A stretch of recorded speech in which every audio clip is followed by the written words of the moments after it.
right, well, hello everybody. Good morning.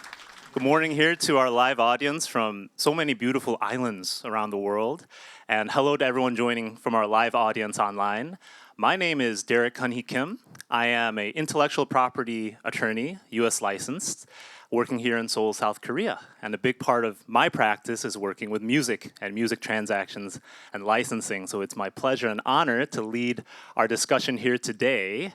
This event is one of 5 live chats hosted by the World Intellectual Property Organization, an arm of the United Nations. We want to especially give thanks to the Korean Ministry of Culture, Sports, and Tourism, and the Korean Copyright Commission for hosting this event.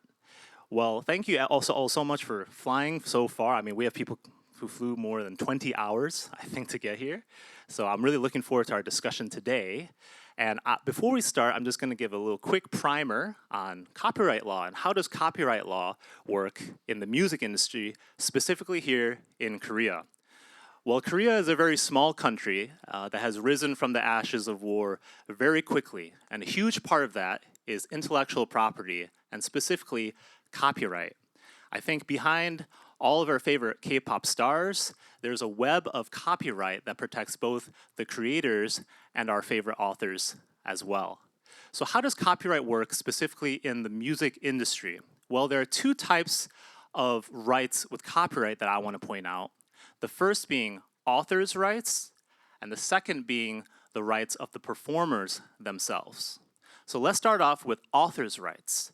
So these are the songwriters, the composers, the people who write the lyrics and the music themselves. And copyright law states that once you write or compose a song, you automatically have copyright protection, which means that then you can license that as an artist or a performer to make money. Next, let's talk about performer rights. These are the rights of our favorite K-pop idols themselves.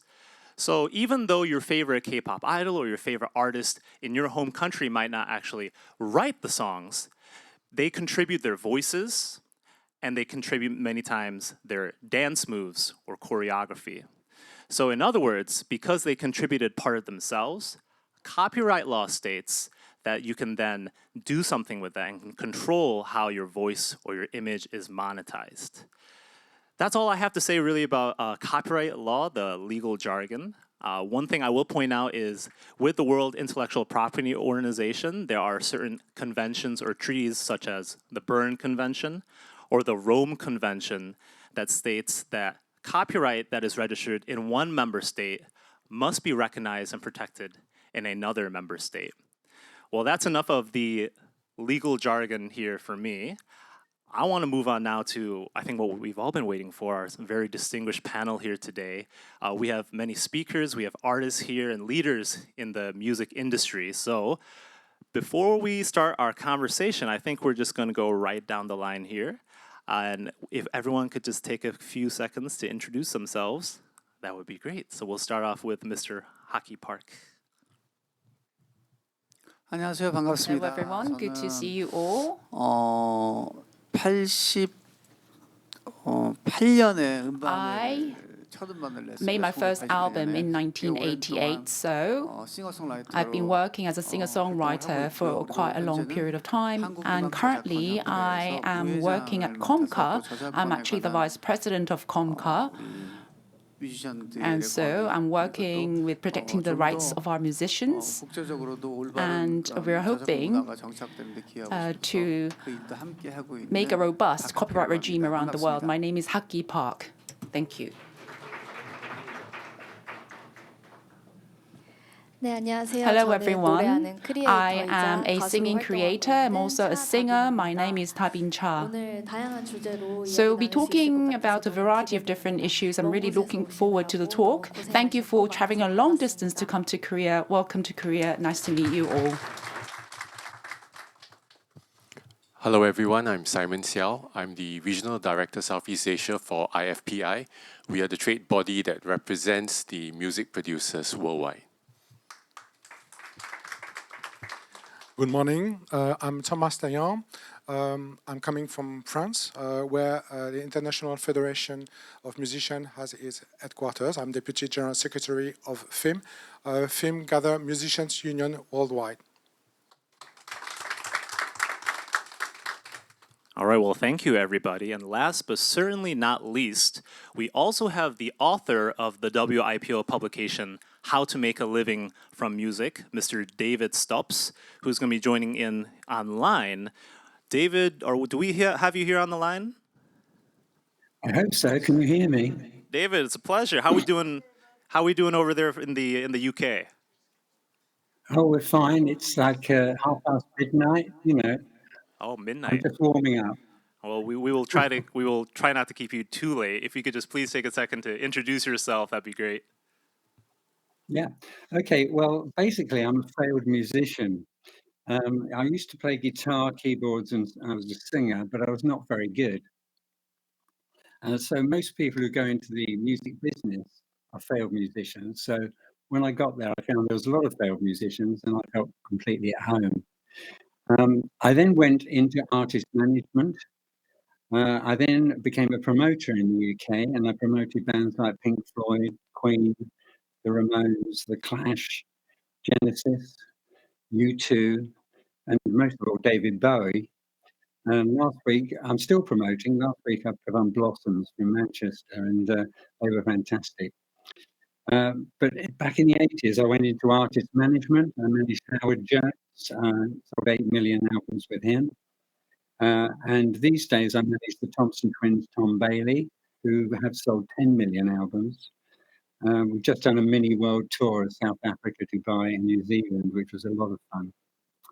I was also director of the collective management organisation PPL for 10 years. They're the second biggest CMO in the world, representing performers and phonogram producers. The biggest, of course, being Sound Exchange in the USA. My wife and I created the first statue of David Bowie in England in 2018. And if you're coming to England, please come to our hometown, Aylesbury, and we'd love to show it to you.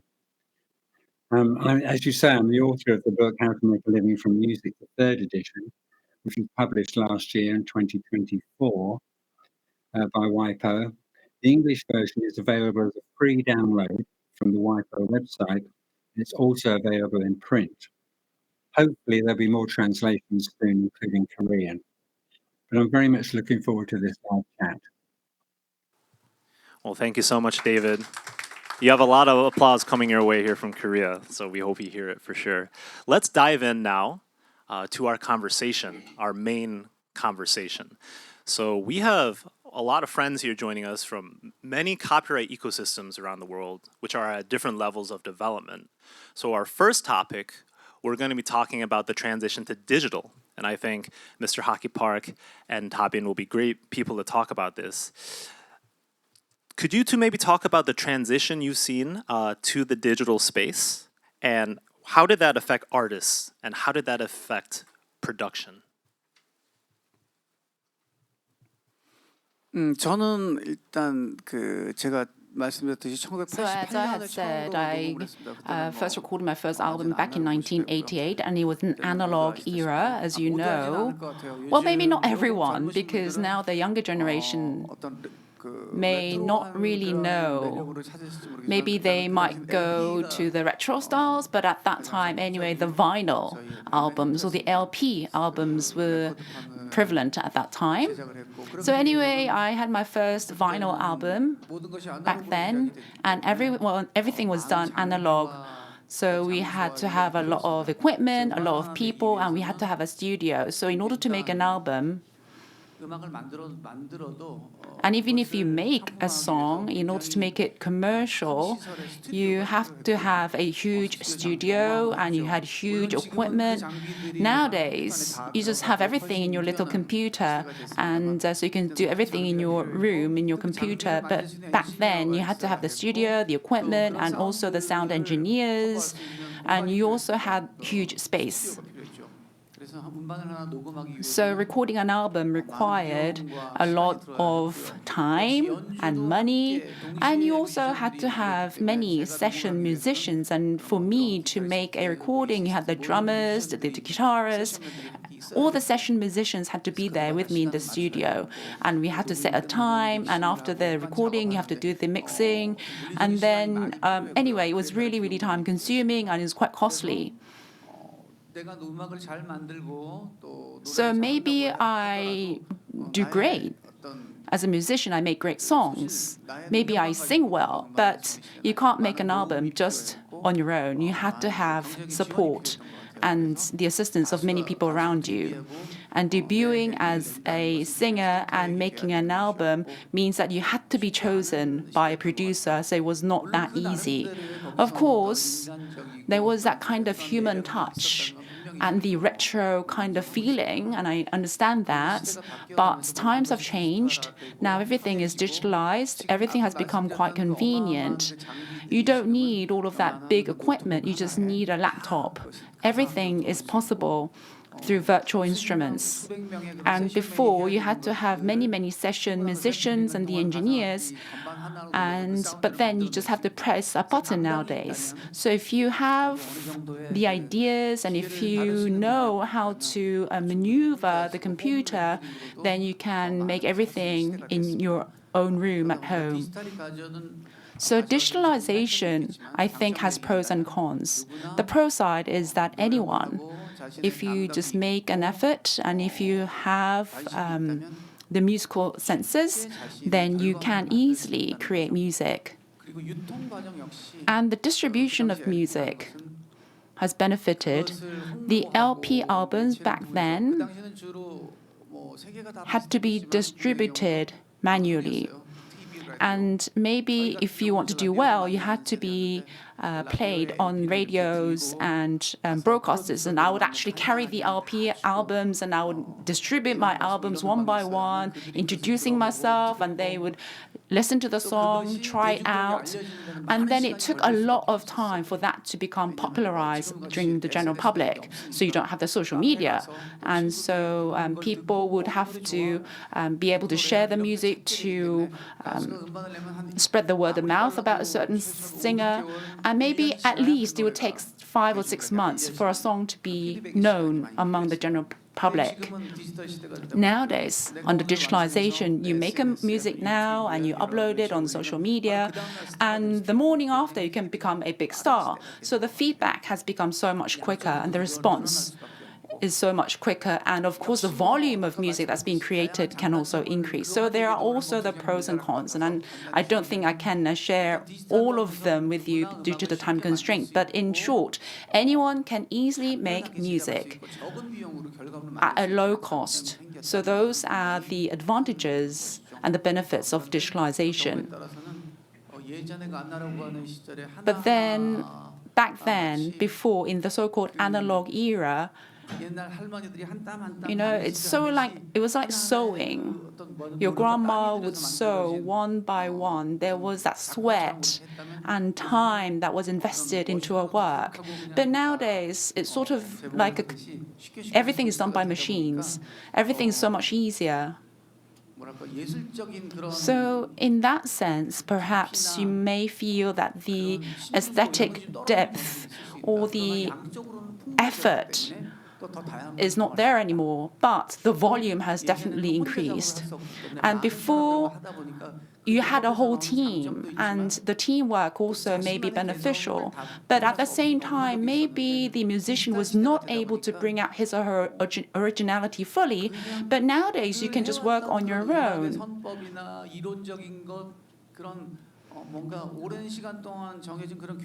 And you can go beyond the existing rules. Even if you don't know music, and if you just have a particular sense, you can articulate that into music. Maybe some people, the older generations, would say, oh, you don't even know music, and you say you create music. But for the younger generation, it also means that they can bring out the originality and bring diversity to the music scenes. So there are also always the pros and cons, but as a musician, I think people are able to express themselves through music diversely and also more. All right, thank you, Haki. Well, it's funny because everything that Haki just talked about, from the transition from analog to digital, I think Tabin is on the tail end of that. So, Tabin, I want to ask you as an artist who has debuted in the digital era, what was that process like, and how did you use all those digital tools that Haki talked about? Could you talk a bit about your debut process and the digital era and how it affected that?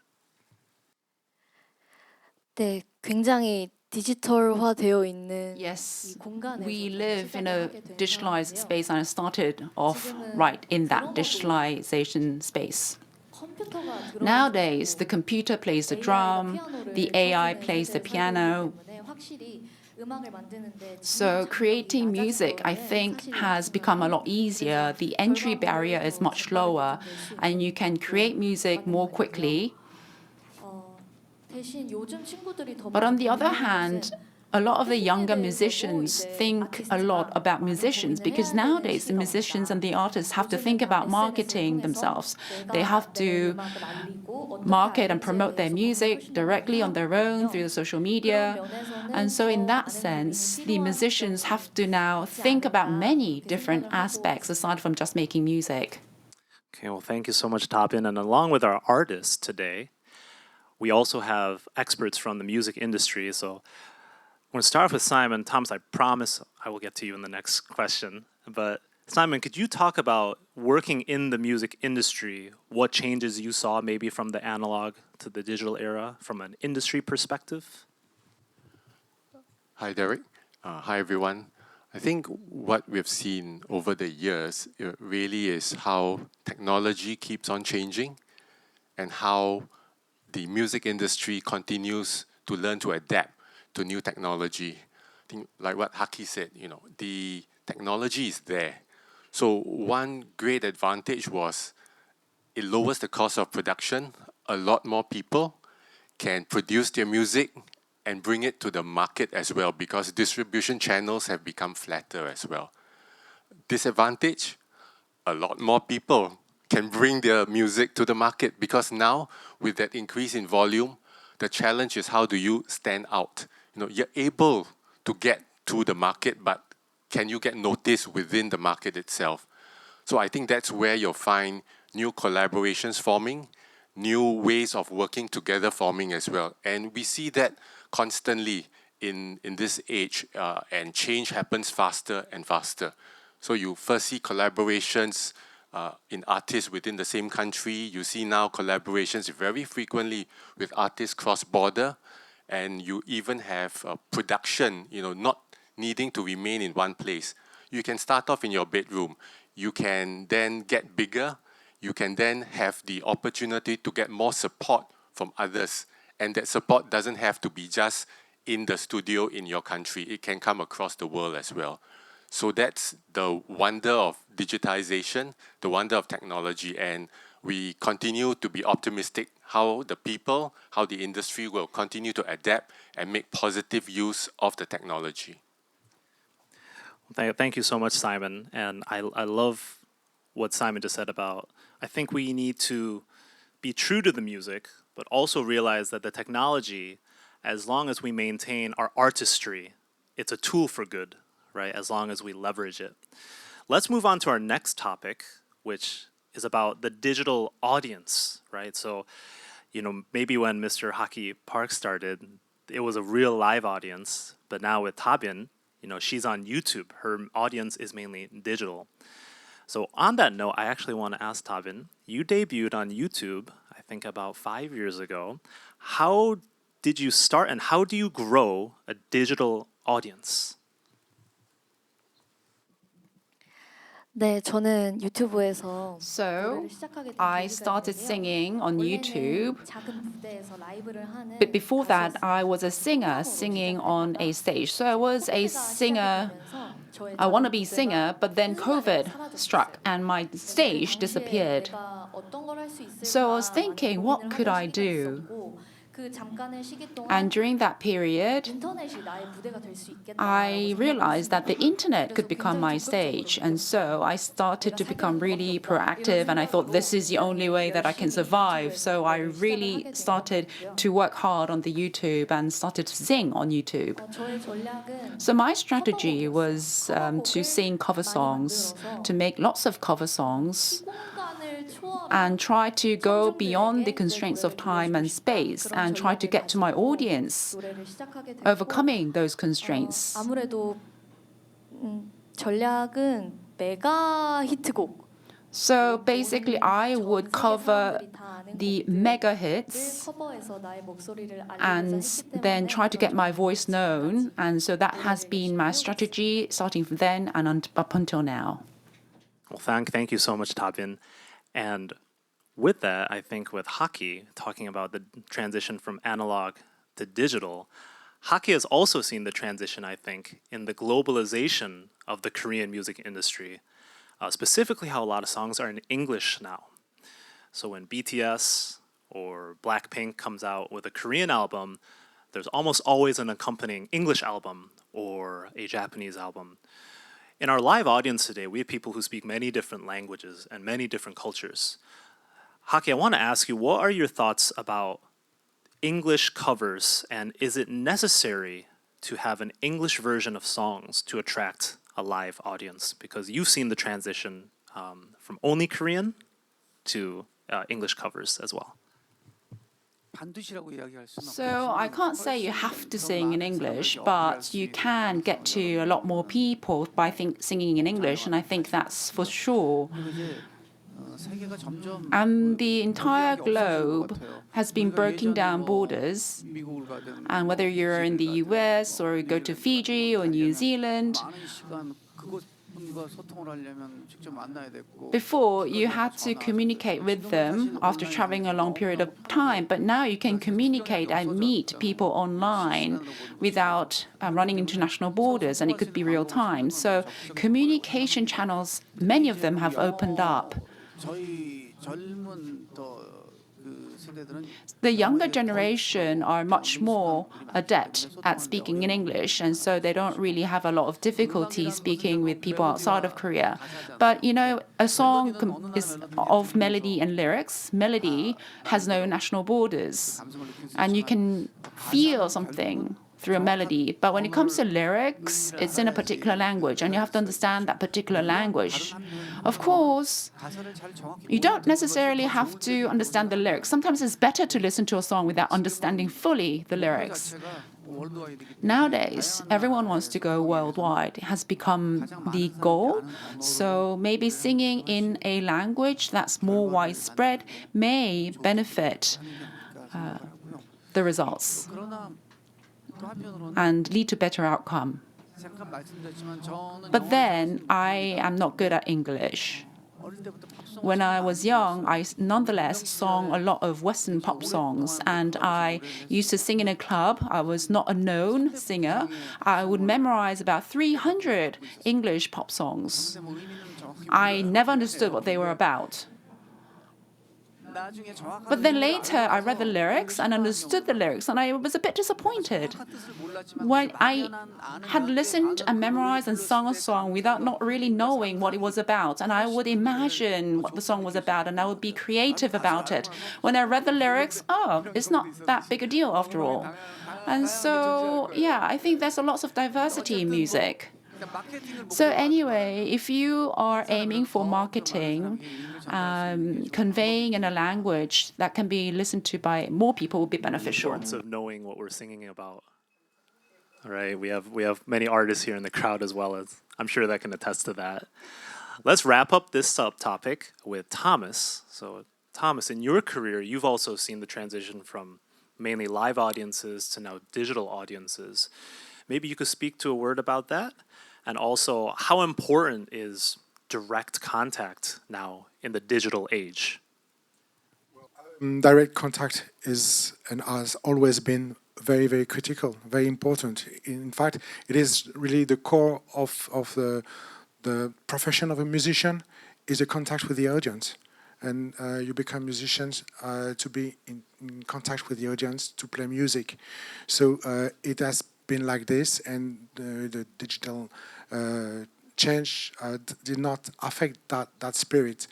However, of course, there are many changes in relation as resulting from digital change, and in the life of a musician, it is absolutely critical, especially with the development of the DIY.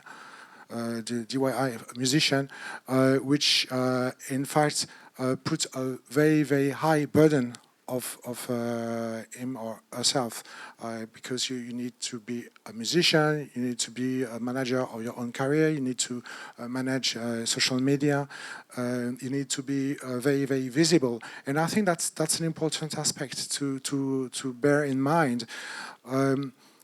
You mentioned, and you all mentioned, and rightfully, that we can see more and more songs coming up, and that's right, that's true, and everyone can release a song, even someone who is not a musician by education, because of the new technology, DJs, and etc. Which means that what really makes a difference is promotion and exposure, because if you are not properly exposed to your fans, to the audience, you will never be there, even though the quality of your music is great. And this is the reason why there are a lot of aspects in relation to the music business has developed, which are very critical now. Thank you so much, Thomas. David, we're going to get to you here in a sec, so please hang in there, because we are now moving on to our third subtopic. Now we're talking about streaming and the channels of distribution. How do we as artists get our talent out into the world, and how do we make a living from it subsequently? So David, I hope we haven't fallen asleep quite yet. Do we have you on the line? Yeah, we're here. Okay, we're doing great. Well, David, you've seen this transition, and we have many people in our live audience today who are curious about streaming and channels of distribution, because it looks different in each of their countries. David, do you think that streaming is the winner in terms of making money from music? And could you also talk a bit about the distribution channels as well? Yeah, well, streaming is most definitely the winner. There's no question. If in the old days with a CD, if you bought a CD, there was only one transaction, and the record company and the industry didn't know how many times you played that CD. You might have taken it home and played it once. You might have played it 1,000 times. There was no way of knowing how many times a music fan would play it. With streaming, we know every time a fan streams a track, we know about it, and money changes hands from the streaming platform to the stakeholders. And that's the great thing with streaming. You get paid every single time that a track is streamed. Many artists complain that they don't get paid enough with streaming, but the problem really was the recording contracts. Because when the transition from physical to digital happened, the record companies kept the old contracts with physical. But in the digital world, there's no manufacturing costs. There's no trucks going around the country delivering CDs and vinyl. There's no faulty returns. All those overheads have disappeared from the record companies. And so you could argue that the performers should get more money through streaming. But often in recording contracts, they're still based on the old physical model. And that's why a lot of artists, particularly with old contracts, are complaining that they're not making enough money from streaming. Now, new artists who do it themselves with their own label are doing very well, because you can get to a digital distributor, something like DistroKid or CD Baby, who will pay you 100% of the money. All you have to do is pay them a yearly subscription, which might be $30 or $50 or something, and they will pay all the money to you. Whereas someone with an old contract might only get 10%, unless they can renegotiate it with the record company. So that's one of the issues with artists at the moment. If you look at the digital dollar, if you dissect the digital dollar that comes in from streaming, it goes like this. The streaming service, which would be like Spotify or Melon, would take about 30%. The featured performers, that's the artists, would take about 11%. The publisher would take 4%, and the author would take 9%. The phonogram producer, that's the record company, would take 45%. And that's a big change, believe you me, from the old days. And that's manifested itself in that, for example, Universal Music Group, UMG, was valued at $6.5 billion in 2013. It is now valued at $40 billion, which is like 6 times more than it was in 2013. So the money is with the record companies right now. And I'd like to see a bit of a change so that performers and authors got a bigger piece of the pie. Authors actually are getting a bigger piece of the pie. They're getting about twice as much with streaming as they did with CDs. So that's good news. So the new artists with the digital distributors are doing well, the authors are doing well, but the record company, the performers, the artists have suffered, certainly if they had old contracts. Thank you so much, David. There's definitely been a change in how artists make money because of streaming. Simon, I think that's something maybe you could also speak about. How have the channels of distribution then affected artists and the rights of artists? Hi, I'm a data nerd, so I've got numbers. I think one of the things we talked about earlier was how the move of distribution has moved really from physical to the digital. So what has happened is when it was the physical world, a lot less people could get distributed. You have to be signed, you have to have your label agree to send out your CDs and how many copies they print, for example. Whereas in the digital world, it's a lot easier for a lot of people to get out. But consequently, what you see also is that the payment comes down because it's payment per stream. Whereas in the previous time, you get a royalty cut off the CD that is put out. But how many people get the chance to put out the CD? So we have that angle. We also have the angle that as the industry adapts to the new era, you'll find that obviously contracts have to adapt over time as well. So the legacy contracts should disappear over time. The new contracts taking into account the new technologies will be there. In addition, it is also how the performers, the artists, are able to negotiate the contract. As mentioned earlier, you can go DIY. The choice is there for the artist. There's so much you can choose to do on your own or get help. So it really is on the artist to think about not just how I want to create what I want to create, but how do I connect to my audience. There's so many ways now. You can get the help of distributors when you handle everything else. You can get the help of a full service label who take care of everything and let you just concentrate on your music. Or you can take anything halfway in between also. So the idea here is there's choice, and how do you decide to collaborate with who at what point in your career? Thank you, Simon. I'd like to ask the same question to Thomas. Thomas, what changes have you seen in the transition to streaming and how that has affected the distribution channels? So surprisingly, you won't get exactly the same answer. Well, just let's go back a little bit. When in the 90s, there was a big crisis, and some analysts just predicted that the record industry might die because of piracy, which was alarming. And the development of downloading was not a satisfactory answer because the audience was not so much interested, and it didn't make money, and it was also subject to a very high level of piracy. Then there was the invention of streaming, and to be successful, the streaming model had to be cheap, very, very affordable for the audience because it has to compete with pirate offers. And the consequence of this is that the model which was developed ended up being very, very profitable to a record company, especially major companies.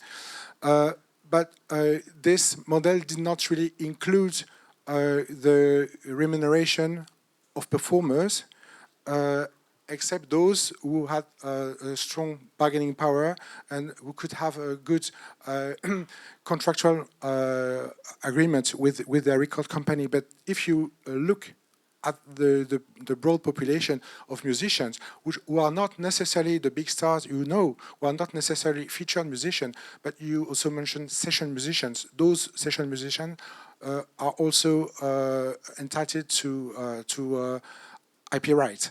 And there is one thing, sorry to be long, but it's very important for the audience to understand that. According to WPPT, which is a treaty which was adopted in 1996 before the development of streaming by WIPO, there is one very important right which was created, which is the making available right. And nowadays, it is admitted, and even though we do not entirely agree with that, but it is the situation that we face, that all activity in relation to streaming refer to this making available right, which is an exclusive right that can be assigned by the performers to the producer, the record company. And of course, the producer need those rights to exploit the performance under the form of a recording, but in fact, it depends very much on your bargaining power.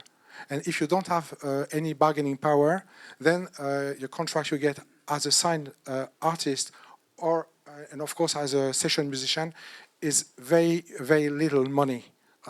So this is a very important thing to understand because just to give you a last figure, which is really, really telling, I think, our colleagues from the British Musician Union. The British Musician Union is the biggest European musicians union. They made a very big survey among their membership, and they have thousands and thousands of members, and some are very big musicians. Those are not famous musicians. And they made a survey on the income, on their income, and the result was very, very clear. Only 5%, sorry, yes, 92% of their those who responded to the survey make their money make more than 5%. Sorry, I'm confused. Make less than 5% of their income from streaming, which means that 92% earn almost nothing from streaming. So this is the reality now. Well, thank you so much, Thomas. And that's going to wrap up our first topic on the digital era. And one thing I've seen, and personally in my practice, is that technology will always outpace the law. Technology will always be faster developing than the law. But I think as creators and as IP professionals, we need to realize that human creativity will always remain at the center of whatever we do. And I think that can always set a standard, no matter how much we develop with technology, or as we're going to talk about artificial intelligence here in the future. Let's move on now to our second of three topics, the success of the Korean K-pop and music industry. So I'm going to talk a little about myself. So I grew up in a suburb of Detroit, Michigan, in the United States. a very small Asian population, a very small Korean population. And growing up, no one knew where Korea was. We were all Chinese for some reason. But I went back a few years ago, and it was the supermarkets, it was the fitness centers, they were all playing Korean music. And kimchi is cool all of a sudden. And I think this speaks to how it is cultural exchange and what we do as artists and creators that facilitates globalization. It's not the big hard power military, right? It's the soft power, it's the cultural exchange. Korea is a very small country. It's currently split in two, less than 50 million people. Yet just through culture, Korea has taken over the world in a sense. And I think this is something that all of us here can take with us back to our home countries, which is why I want to start off with Tabin and Haki, because they are at the center of this music industry. Let's start with Tabin. I want to ask Tabin, what do you think makes Korean music so special? Why has Korean music become a global sensation? What's the secret sauce, per se? 네, 이제는 BTS, So 방탄소년단을 전 세계가 BTS 모두 has 아는 세계에 become 살고 있는 known 저도 all 되게 around the world. 놀라더라고요. And I was a bit 익히 알려져 surprised 있는 것은 too. K-pop 산업은 So 아주 people say 어렸을 that 때 K-pop 꿈을 가지고 system 있는 runs 아이들을 on children 아주 being 체계적인 discovered at a 방법으로 very 훈련을 young age 거쳐서 and them 걸그룹과 보이그룹을 going 만드는 through 것으로 익히 알려져 있는데요. training to make them into stars. Of course, I'm a little bit skeptical because there are some ethical aspects to all this. Is it ethically correct? But there's no doubt that this kind of training system has led to the success of K-pop. There's also the marketing, and everything is now so well organized and very systematic. And I think that has led to the success of the K-pop industry. Well, thank you, Tabin. I want to ask Haki a similar question. We have many people here in the live audience who, when you say where you're from, you might have to explain a little bit. It's the island down here. We're next to this big country. But I'm sure that cultural exchange and what we do as copyright professionals can help people realize where we are on the map. So Haki, I want to ask you the same question. What was the success?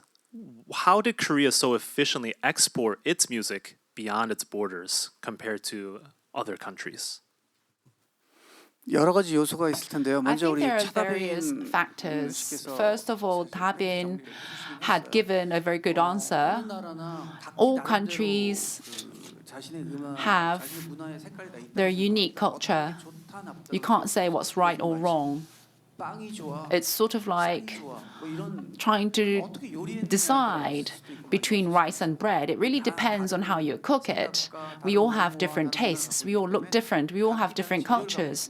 And we all use different ingredients. It really depends on how you cook the food. And Korea also has a long tradition. We have kugak and many types of traditional Korean music.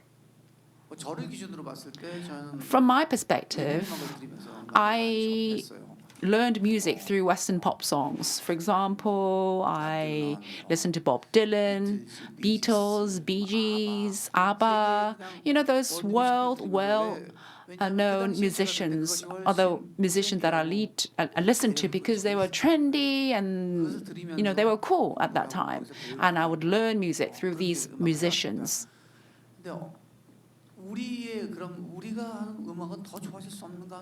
But then I also thought, can't Korean music become better?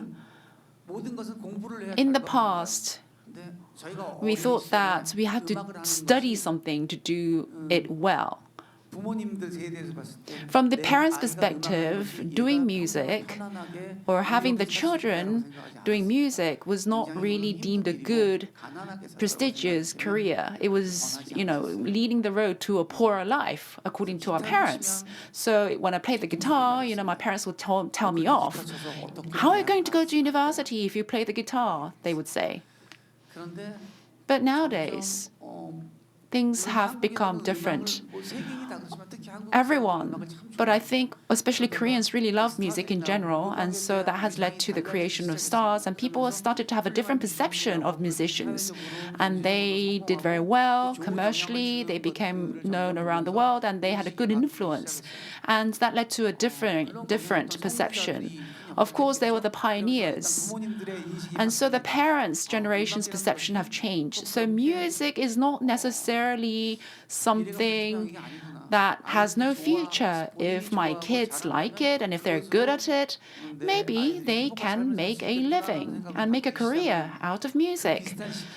And round about that time, round about the change of perception, the universities also went through a change. Before, only classical music was taught at colleges and universities. But round about 1980s, maybe latter 1980s, I would say maybe 1985, Department of Applied Music was established in many universities. So jazz and pop music, blues will be taught professionally. Having schools doing that makes all the difference, because in Korea, the education fervor and passion is really high. Parents think that even if they have to go hungry, they would have to support their children through schooling. So going to university and studying was seen as something very essential. But if my child can't study what he or she wants to study in university, then, there'll be no point in all of that. And then universities started to establish these departments of applied music, and I think that was a huge turning point in Korea. So before, if you play the guitar, you'd be told off. But after that, you'll be told off for not playing well enough on your guitar. How are you going to get into university if you play the guitar like that, they would say. So people now would be able to study music in university and think of it as a career, and they would even get the support of their parents and from society. Of course, not everyone became a star, but you are looking at the tree, but if you're looking at the tree, you also have to have the soil and the fertile soil, you have to have the sunlight, you have to have the water. And in the K-pop industry, there was a foundation that was established, and that was actually the education system. People who had majored in applied music started to graduate, and you had these talented musicians that I could never dream of, and they started to influence one another, and the overall average of quality of music rose in Korea. So this is the capacity of the individual musicians. And then round about the same time, there were some pioneers who appeared in the music industry. The main one would be the SM Entertainment. Mr. Suman Lee, he is like the pioneer. He was really progressive, and he was really ahead of his time. And he was the one who created this whole K-pop idol culture. So the younger generation's trend and styles would be manifested into these K-pop idols. And the K-pop idols would not just come out of the blue, but they have to be trained systematically in a system. And so before, in my era, okay, you're good, let's come, and then let me listen to you, okay, let's sign a contract. But then nowadays, young children would be found for their talent through auditions, and so the young children would go through a period, at least a year, maybe 5 years of training before they actually debut. They would go through the physical training, they would be trained on doing mind control, they would be trained on everything. And so the education system was set up to train these young, talented musicians. And it became more systematic over time, better organized, and then we had outcome.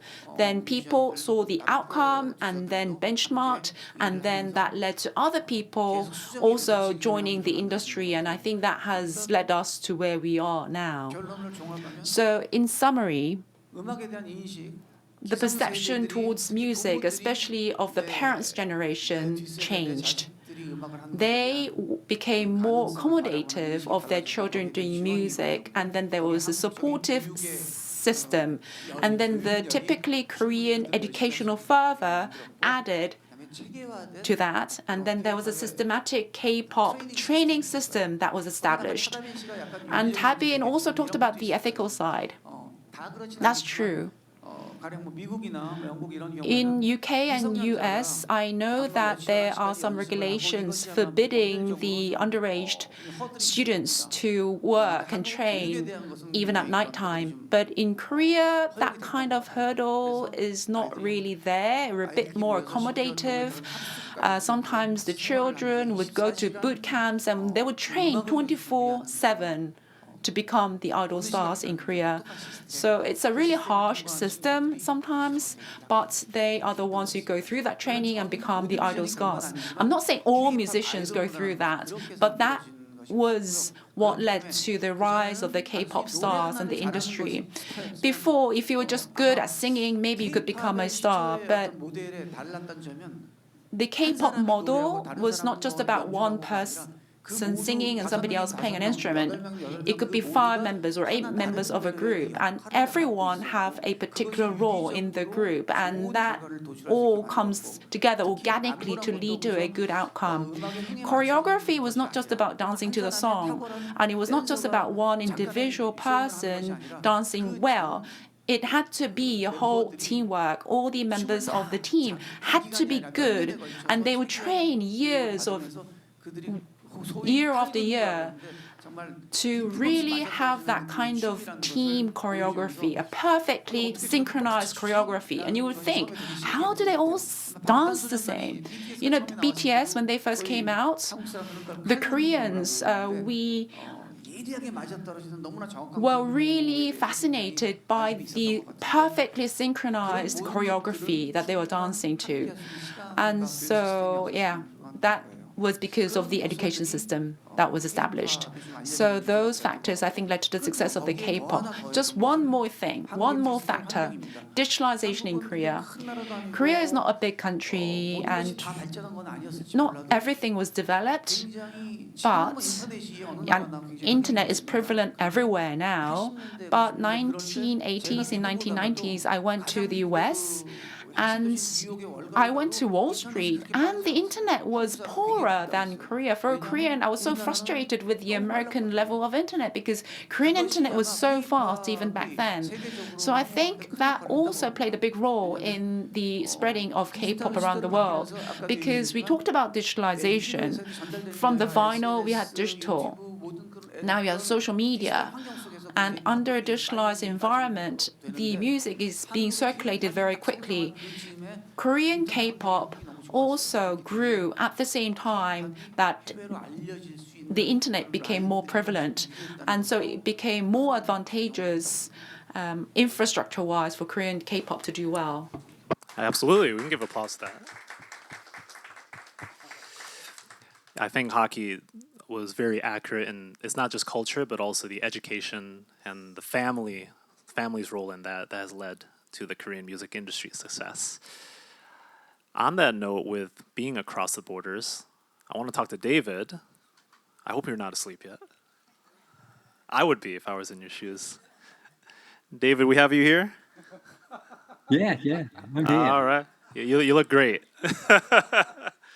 David, well, you've worked with some of the top artists in the Western world. We'd like to hear your perspective on what is the secret sauce to the Korean music industry from an outsider's perspective. What do you think led to Korea being so successful in exporting and distributing its music across borders? Well, I think you've had an extraordinary focus on video and choreography, and it's been absolutely extraordinary to see. The first time I came across K-pop was Psy and Gangnam Style, and as you probably know, Gangnam Style was the most viewed video on YouTube worldwide for about 7 years, I think, 5 years, 7 years. It was a massive cultural success. And that's certainly how I first came across it. And I think he was the one that really pioneered it for Korea. And then there was so much talent coming behind him, as you say, BTS and Blackpink and everyone else. The other thing I think Korea has been very good at is collaboration.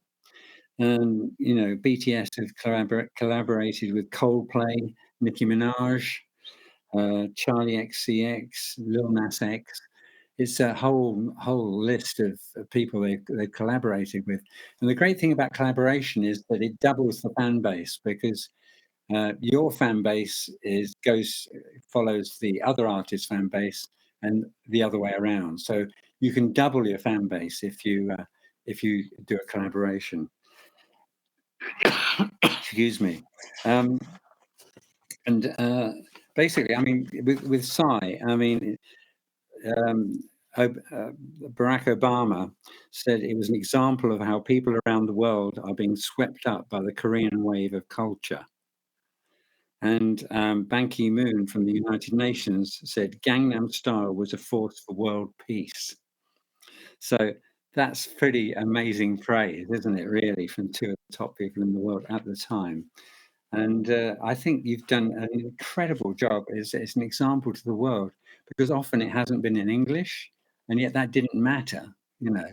It just didn't matter. It was fantastic music and fantastic videos. And, you know, I think it's just an example to the world, and I think you could teach us a lot. Thank you so much, David. I also think it's so cool how all of a sudden people want to speak Korean. That was not a thing for me growing up. So I think it shows how there's truth to what was said, that they say that where words stop, music speaks, correct?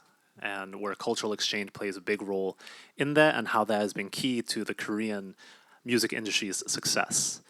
We are now going to move on to our third and final topic, a bit more technical, but I think it'll also be very useful to everyone here in our live audience as well as online, and that is CMOs, or collective management organizations. David, I'm going to bring it back to you here. David, could you briefly speak to what CMOs are and what they do? Because we have many people here, our friends in the live audience, where in their home countries, there might not be a ton of CMOs. So could you just talk about the basics of CMOs and what they do and why they are needed? Okay, well, I think the important thing is to understand with the music industry is that there's two parts to it. There's the author's rights and the publisher's rights on one side, and then there's the recordings, record companies and performers on the other. I like to think of it as two rails, a railway track.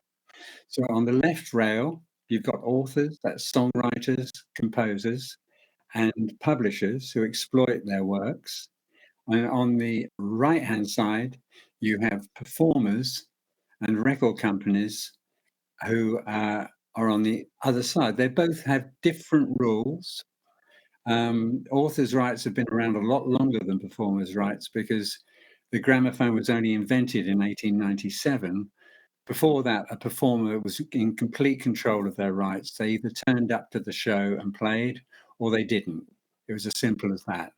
But as soon as you could get recorded music, then that created another whole load of rights, which are still developing. So if you wanted to, you know, if you've got copyright in what you've done, and every time a user wanted to use it,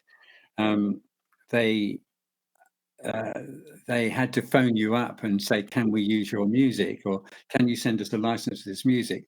That's totally impractical. So what collective managements do is they do that for you. And they basically license users. So anyone who wants to play music or use your music needs to get a license. Music has a value. And it's very, very important whenever it's used, if it's played on the radio, on a television station, if it's played live, if it's played in a hairdresser's or a sports stadium, it has to be paid for. And that's where collective management comes in. The users that a collective management organization will license includes shops, clubs, workplaces, stadiums, digital platforms, of course, the streaming and downloads. So like I say, wherever music is used, it has to be paid for. They then, after they've licensed the users, they will process the data of what they've used, what music they've used, and they will pass the money on to the rights holders after removing their administration costs.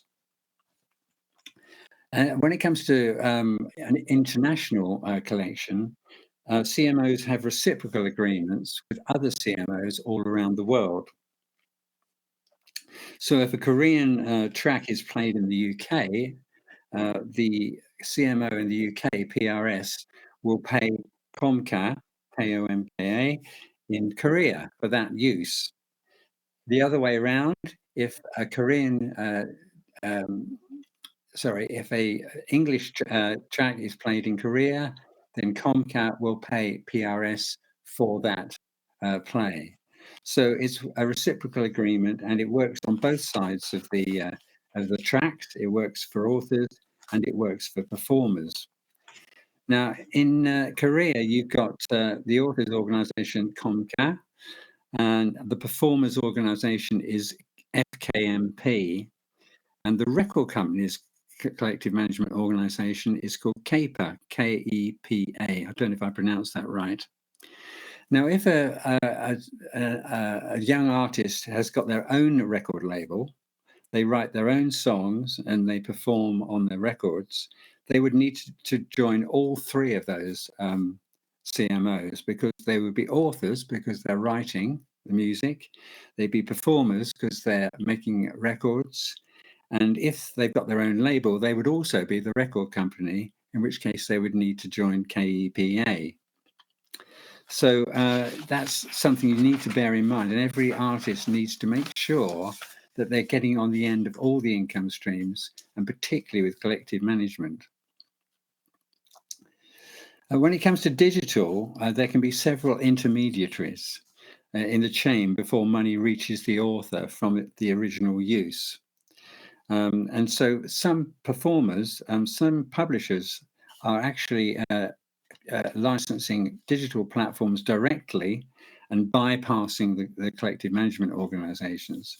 That's happening quite a lot, and especially with hubs like ICE and Ammonia.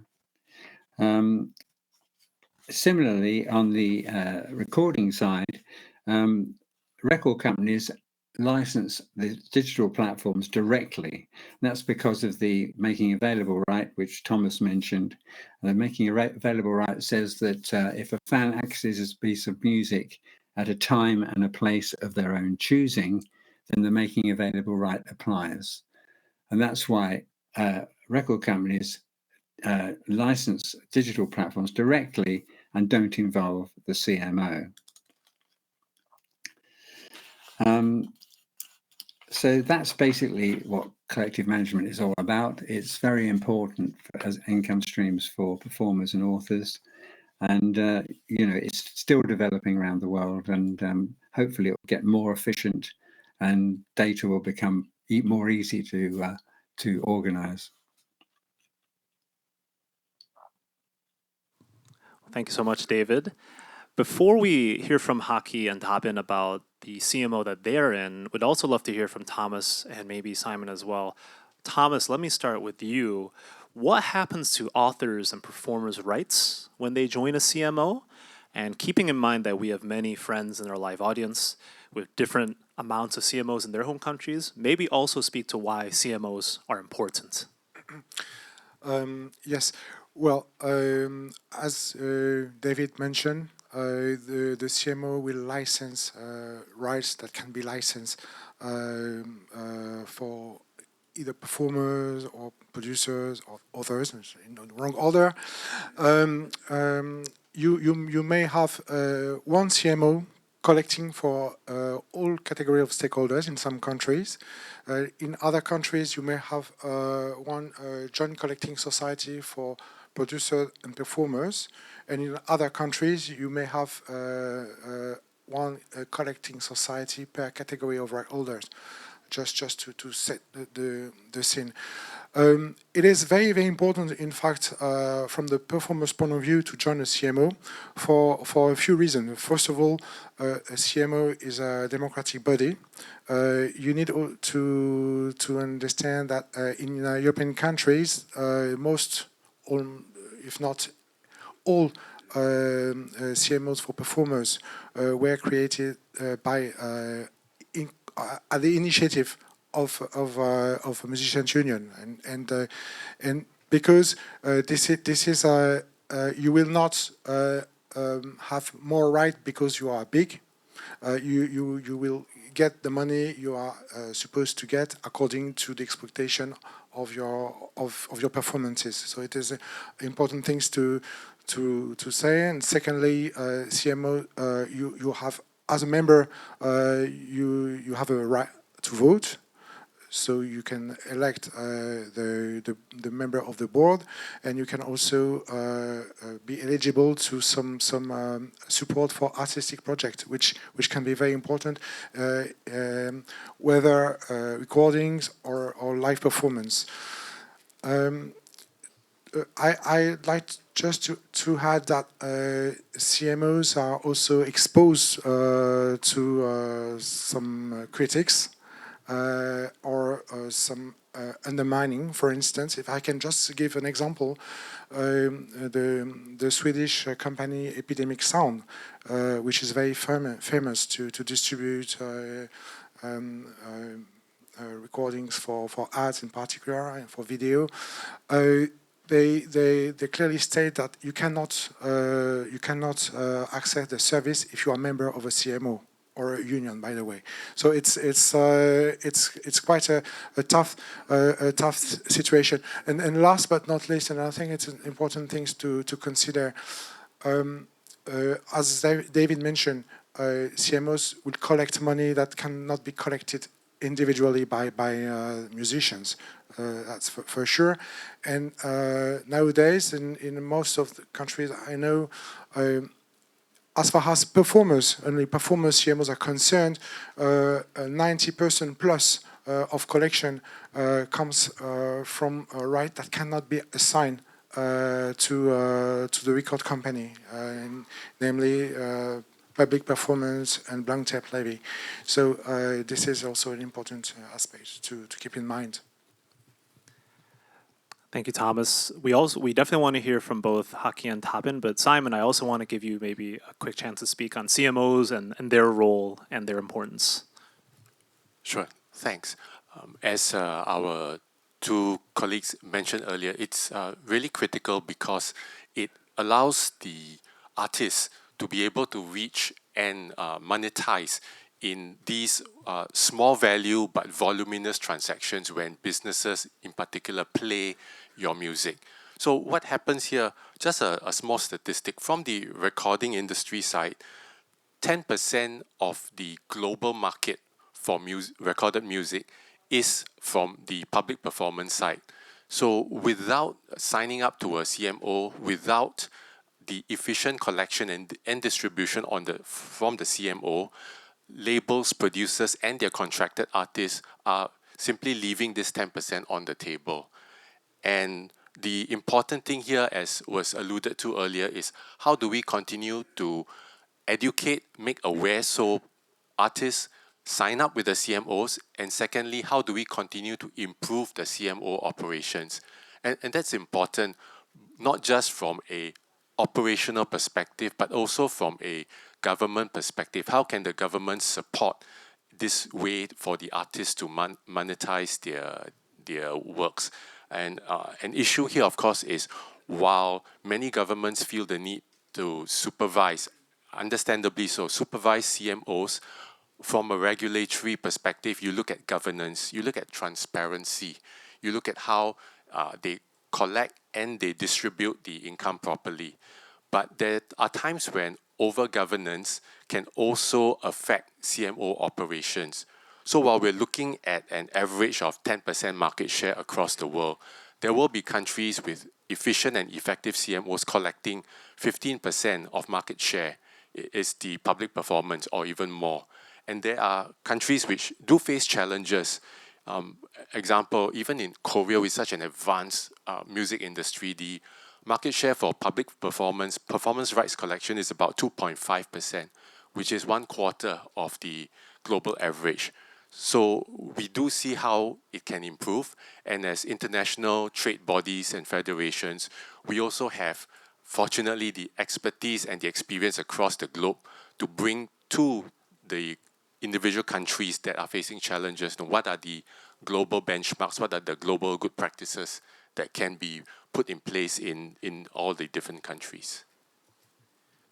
Thank you, Simon. It's always great to welcome a data nerd to the music industry. So thank you so much for your insight. Let's ask our local experts, our local artists. I'm going to start off with Tabin. Tabin, you are a part, along with Haki, of Kamka, Korea's largest CMO.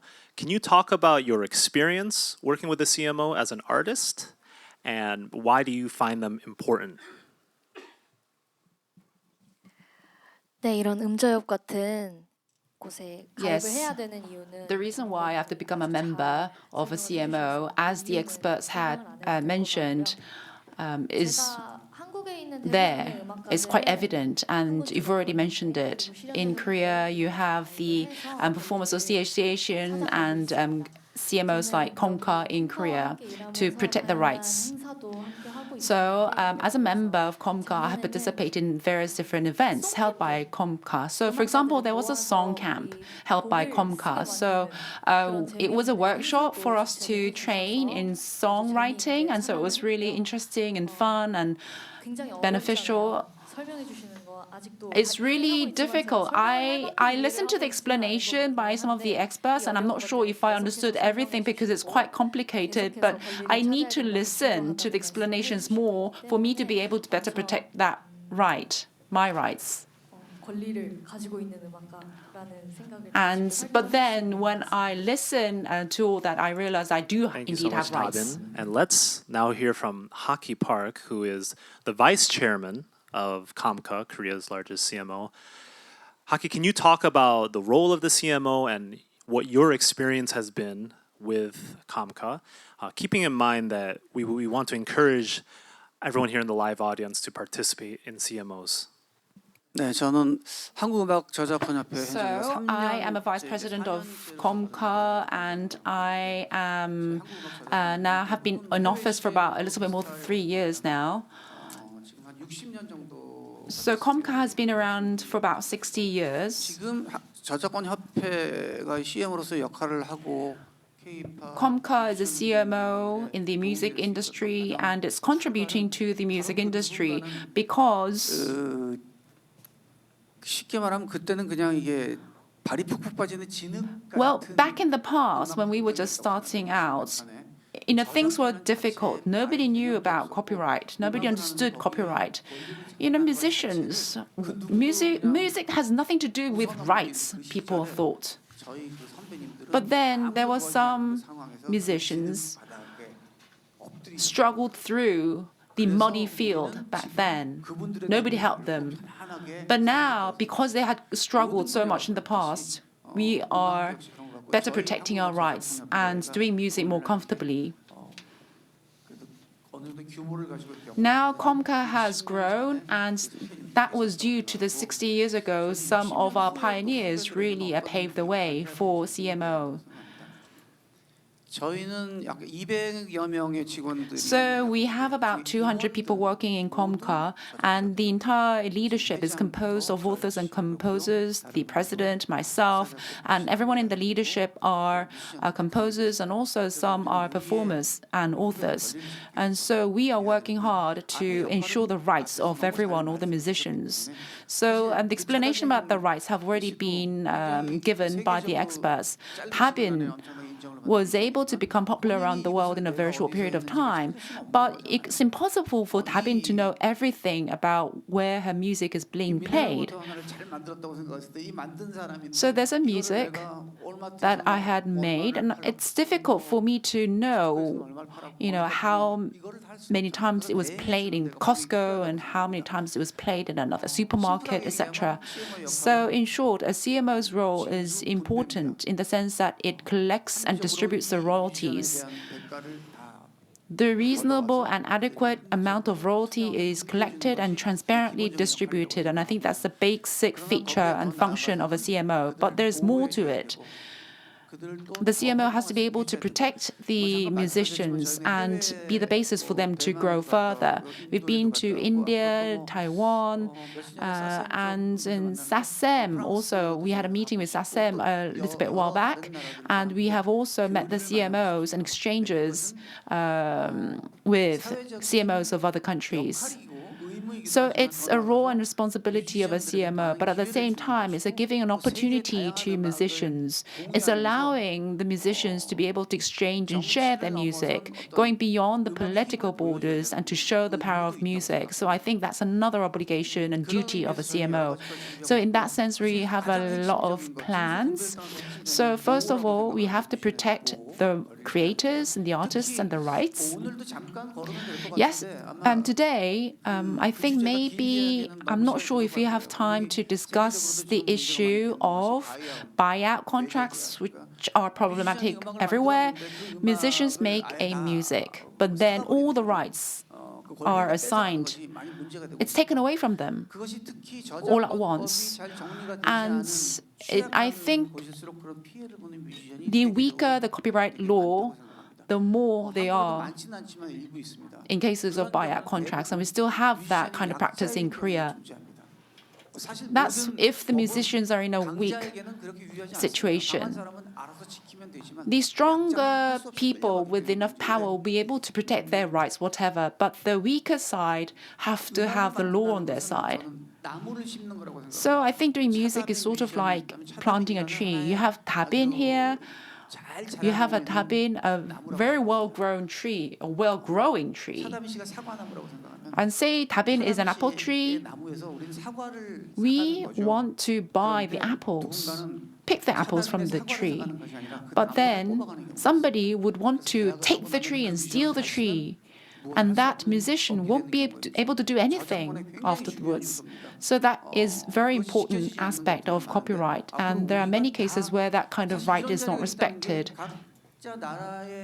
In many different countries, we all have different laws, but we also have a common understanding, and we have to be able to share that common understanding. All musicians around the world and also CMOs around the world have to really do something about these buyout contracts. We really have to discuss the issue and we have to get rid of it. It's really about cutting a well-growing tree. You may be able to pick the fruits from the tree, but you should not be cutting down the tree and stealing it. So we have to change the draconian provisions in the law, and so I think that is the role of a CMO. Absolutely. Thank you so much, Haki. We are now going to move on to our second of three subtopics, talking about the importance of contracts as musicians and copyright professionals. Thomas, let me start off with you, talking about collaborations and synchronizations, the need for legal advice and contracts. And what are the key terms or the key clauses you think musicians need to keep in mind when working with contracts? Well, this is a very important aspect of the business because all the rights are either transferred or licensed through a contractual arrangement. And as Aki said, now the situation is very problematic because you have more and more buyout contracts. And the problem is that if you can you can look the situation every angle you want. If you are not in a strong bargaining position, you can't negotiate properly the various provisions that are very important. So I will not now go too much into details because we don't have time to address this in detail. But the message that I would like to give is that this is critical.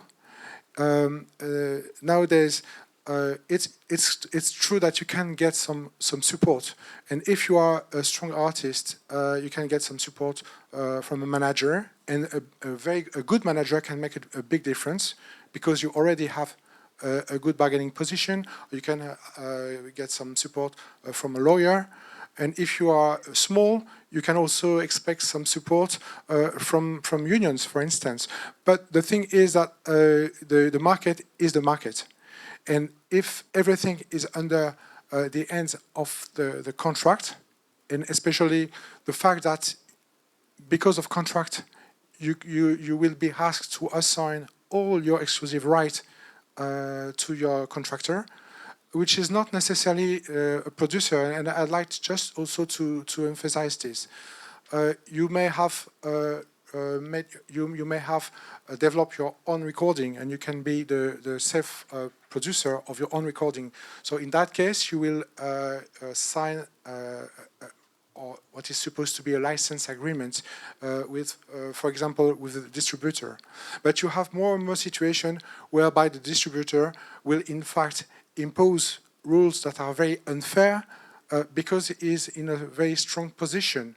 And what we see now is that more and more self-producer have to assign the master of their recording, the master of their recording, which means in fact that the property of your IP right. So it is also clear that in that case, if you don't have the bargaining power, there's nothing you can do. Otherwise, you just do something else. But if you want to stay in the business, it's just a take it or leave it situation. So this is, in fact, yes, contractual issues are very, very critical, and you need, as a musician, you need strong support by professionals, for sure. But a good manager will not transform stone into gold, and it is what it is, unfortunately. Thank you so much, Thomas. Simon, I also want to give you a quick chance to speak also about the importance of contracts. Perhaps you could speak about licensing, because licensing is a big way of how musicians make money. You create a work, and then you license it to a publisher or an entertainment company, and then you receive money from that. So, Thomas, could you speak about the importance of contracts and licensing? Hi. As was mentioned earlier, CMOs, that's one way already in which you have somebody ensure that there is licensing of your work done at high volume. There are other opportunities that have opened up, of course, with the democratization of distribution, with the availability of the internet. So the options here, of course, do you do it yourself? Do you get support to get it done? And who has that network that you can leverage on to help you? You have licensing opportunities, not just of your music, but of yourself also, because it is an entire package, right? So on this water bottle, what do we see, right? We already have endorsements, licensing opportunities there. Your music has licensing opportunities in terms of not just collaboration, but sync licenses into videos, into movies.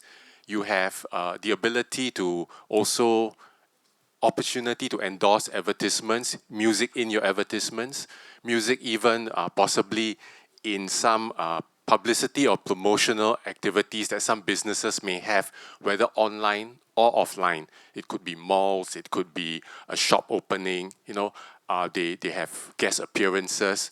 So there are a lot of opportunities. It's how you view, how you spot them, and how you get help to leverage them. You also have to realize that we are way beyond the days and age where CDs are sold, you get a cut of the CD, and you literally sit back and that's it. Now, there's a lot more engagement with your audience, with your customers, with your fans. And it then is the responsibility of the artist to decide how much they want to do, what they want to do to touch the lives out there. And briefly on contracts also, it's been said about bargaining power, but that is the reality of business.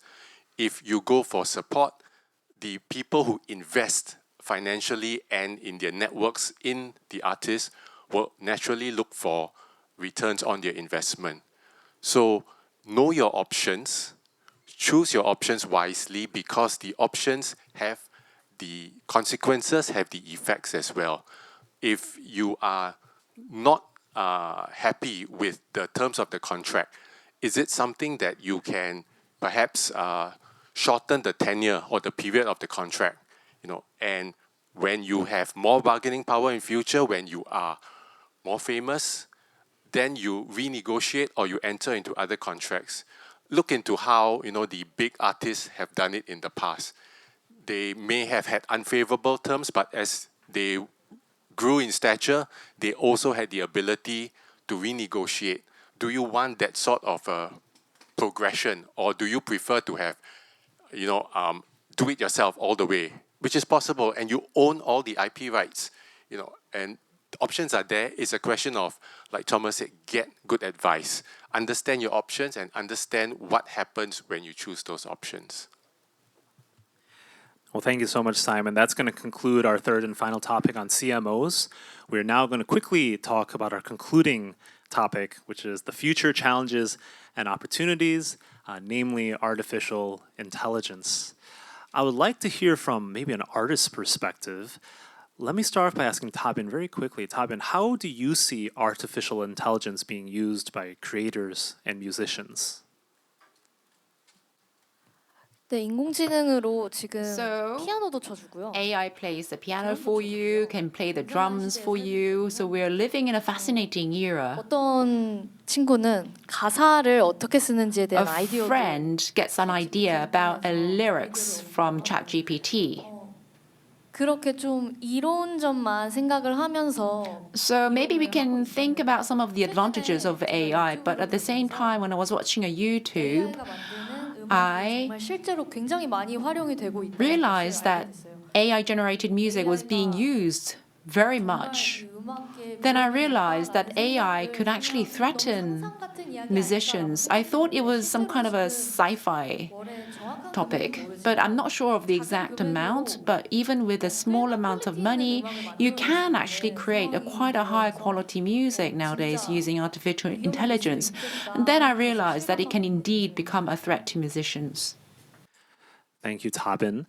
Let's also hear from David in the UK. David, artificial intelligence to creators. Is artificial intelligence a friend or a foe? What should we keep in mind as copyright and musicians with AI? Well, it's obviously both. AI has been developing for 70 years with robotics and AI-assisted processes, but it's only recently has it got sophisticated enough to cause concern with music. The warning bells went off in April 2023 when an artist called Ghostwriter 977 released a track called Heart of My Sleeve by Drake featuring The Weeknd. It sounded totally authentic. The voices sounded totally correct. And he put it out on Spotify, Apple Music, YouTube, SoundCloud, etc.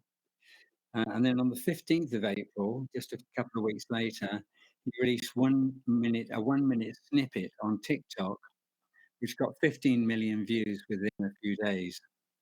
UMG, who is the record company for both Drake and The Weeknd, then took it down, asked all the platforms to take it down.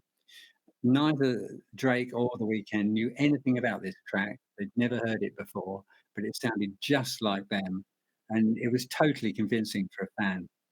So that was really the warning bell that, we had to really be careful about all this. AI is creating a sort of digital artificial neural network. Music's always been heavily influenced by technology, and AI is going to be no different. If you take a 78 record in the early 20th century, it went to 78 revs per minute. On shellac discs, it had 5 minutes of music on each side, so that was 10 minutes. Then we go on to the vinyl album at 33 and a third revolutions per minute. That had 22 minutes per side, which is a total of 44 minutes. The CD had 79 minutes of music you could get on one disc. And of course, streams are totally unlimited. So that gives you an example of how sound carriers have developed. And we'll see how that goes with AI. Now, there are 4 types of AI tools. The first one is AI tools that assist humans in music making process, and they're very useful in the recording studio and elsewhere. The second one is AI that generates music by stitching together pre-existing musical segments or stems based on a criteria set by the user. That's definitely another one that's happening at the moment. The third one is AI that assists humans to generate tracks that imitate the style, sound, or voice of a specific artist, which is what the Ghost Rider did with Drake and The Weeknd. It's important to remember that copyright cannot be granted if it's fully generated by AI. But if there's a human involved in that process, then the human being can claim the proper copyright. The controversy is how they trained these AI models. Some trained them using commissioned music, which is very legal. They commissioned music to train the models. The second one is through production music or library music, which is music created mostly for film use, which again is possibly legal. The third option is that they trained it with commercially released music. And that's the controversy, the third one there. The music industry is strongly saying that if models are trained using commercially released music, then that has to be paid for because it's copyright protected. And that they need the permission from the copyright owner. And authors and performers are saying that in addition to the copyright owner giving permission, the authors and performers must also give permission if it's going to be used for AI purposes. The tech companies say that it falls under the copyright exception of fair use. In other words, you don't need to get copyright permission because it's just fair use. They're just using it to train their models. And governments are considering this all over the world at the moment, this dilemma as to how to treat this. Where the music industry is hoping that they'll say that it's not fair use, obviously, and that they have to get permission from the copyright owners if they're going to use those recordings to train their AI model. With the American government regime at the moment, who are very pro-AI, it's worrying as to which way it's going to go in the USA. But we'll just have to wait and see. I'm keeping my fingers crossed. Thank you so much, David. We're going to wrap up this session, actually. I also want to ask Haki very quickly, because he's been both an artist and now working as a vice chairman. What are your thoughts on artificial intelligence? Is AI a friend or a foe to music creators?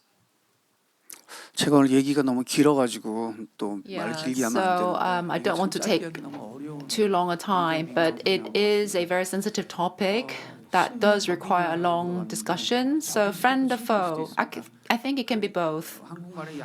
So it's a double-edged sword.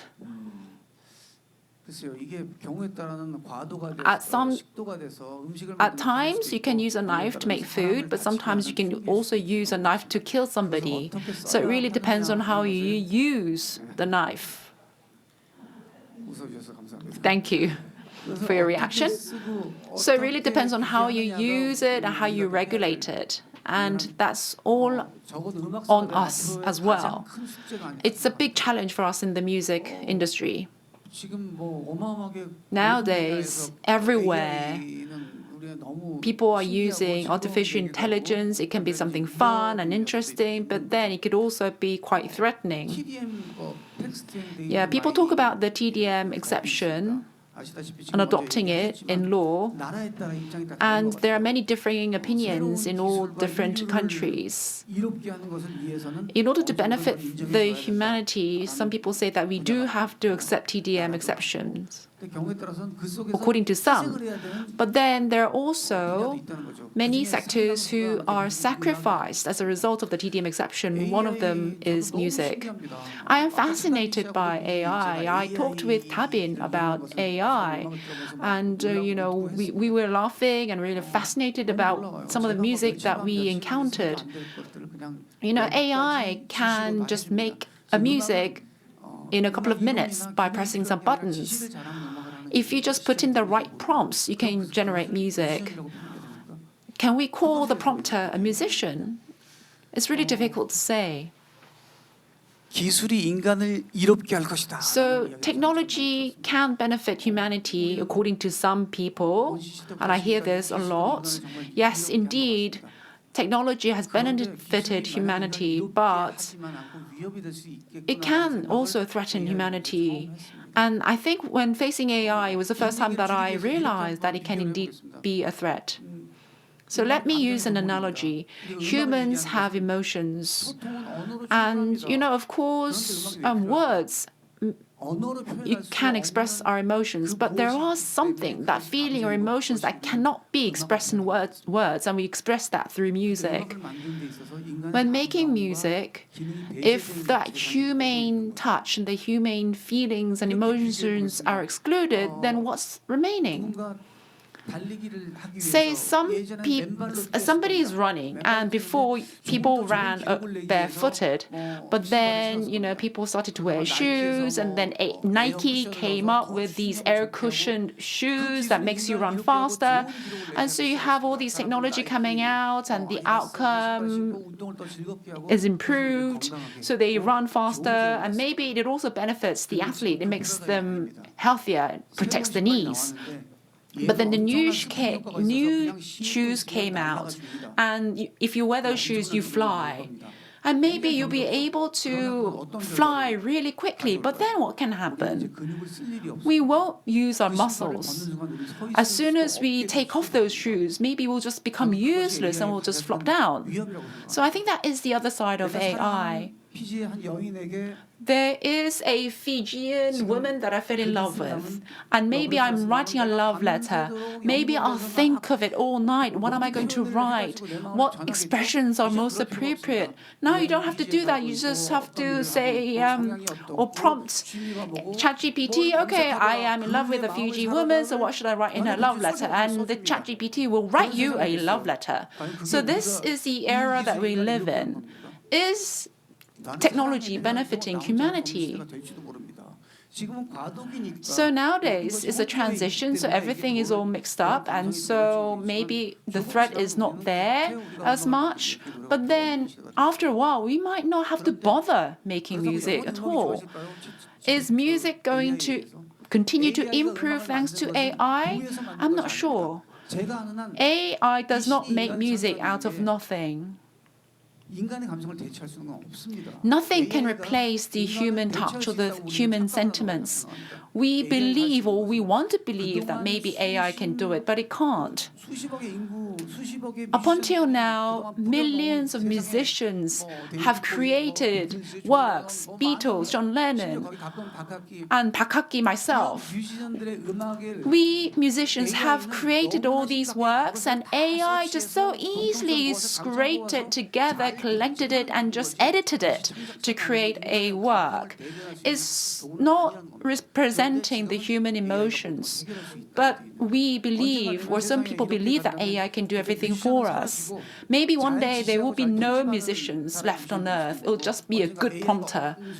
And if AI no longer ceases to exist, it would be like taking off those shoes, and humans won't be able to do anything. We won't be able to express our love. We won't be able to have music in our lives. So AI can be a benefit, but it can also be a great threat.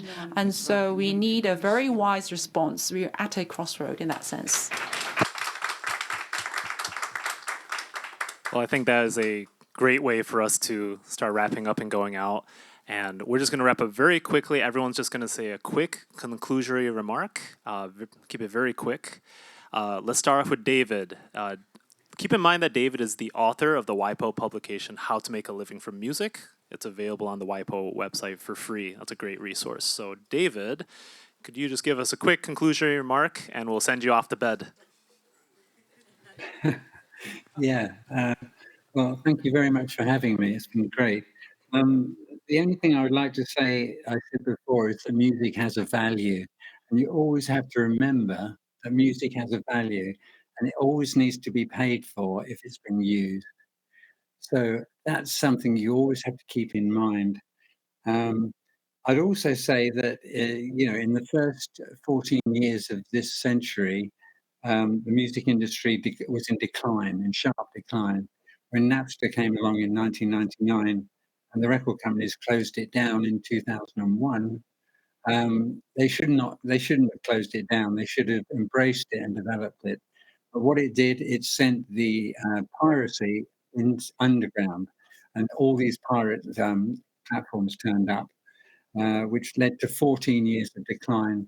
And then in 2015, we hit a tipping point, and ever since then, it's been booming again, which is fantastic. But you have to understand the history. That said, the piracy is still about 30% in the world. So that means 30% of the music in the world is not being paid for and being used illegally. So that is a constant thing that we have to keep our eye on. And I know people like IFP are doing a great job in introducing anti-piracy measures. So thank you very much for having me. Thank you so much, David. We'll send you off to your bedtime here. So we'll just go right down the line here. Keep it very quick. Thomas, can you give a conclusion? I try to be brief, but I'd like to say something on AI. Well, my general conclusion is that this industry is what it is, but we need more fairness, and we need everyone to be fairly remunerated out of this. And what is going on now with a TDM exception in relation to AI is really outrageous. In fact, it is somehow the dilution of copyright spirit. Why am I saying that?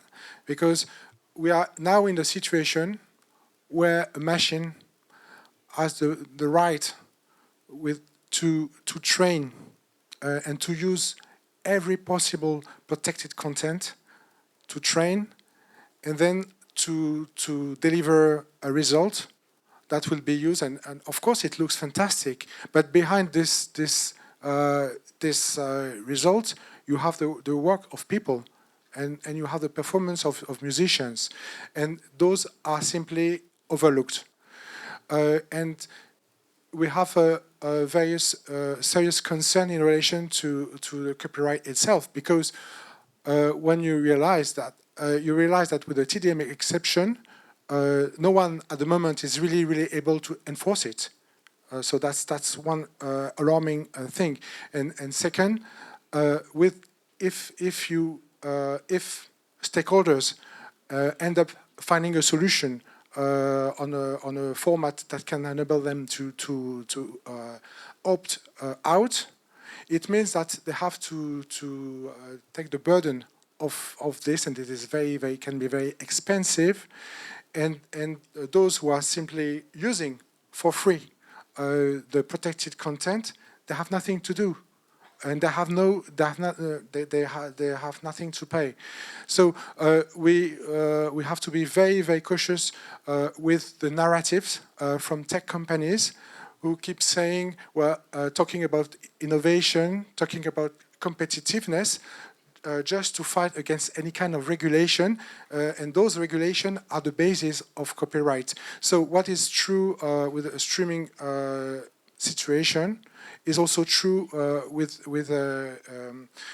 AI, and we need to be extremely cautious, because you can say whatever you want, but I don't see any justification for tech companies which is more powerful than most of countries on this earth, just to refuse to pay the copyright, because they need they use this copyrighted content for their business. It's just unjustifiable.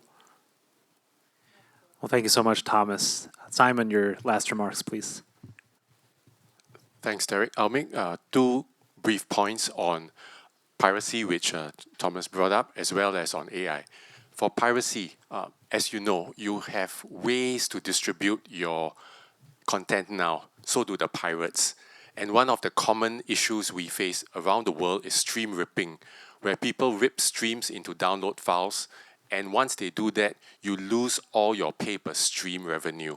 So this is something that governments have to be aware of and be able to take quick and effective action against stream rippers, not just the what is traditionally just the pirate, but all the way through that chain of supply as well, whether all the intermediaries, whether is it the ISPs, whether is it the domain registers, and so on.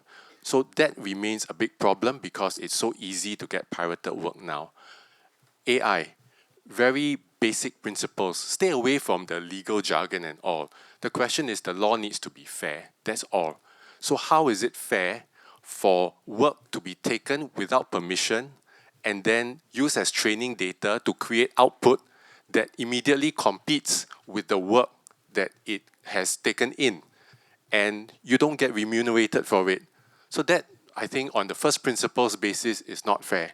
So how do we maintain and get that balance? The current copyright laws without the TDM exception requires permission, requires you to consent and get remunerated for it. So that should be the way it goes because, as David said, music has value. It should be remunerated for its value in the way it's used. Thank you so much, Simon. Tabin, your last remarks, please. 네, 오늘 다양한 주제로 So we 이야기 나눌 수 dealt 있어서 with a variety of different 즐거웠어요. issues today, and it was really fun to be a part of this talk. So I'm just starting out, and I'm a musician, a full-time video creator, 현재 상황에서 다양한 콘텐츠 and 계속해서 I am trying to create various content, and I want to continue to do that. So I hope that the different laws and regulations will be improved, and it was really good to see you all. Thank you so much, Tabin. Yes, we can give applause. Please follow Tabin Cha on all the social media platforms, please, YouTube, Instagram, etc. Haki, please give your last remarks, please. 한국이 아까 뭐 K-팝의 아이돌. So we talked about the K-pop and idol system. There are many contracts being signed, and there are a lot of debate around the contracts in Korea. So nowadays, people talk about artists' standardized contracts. So maybe all the different terms and conditions are different, but there are some conditions that have to be abided by in all of the different contracts. So we have talked about a variety of different issues today, and they're all very much important issues in the music industry.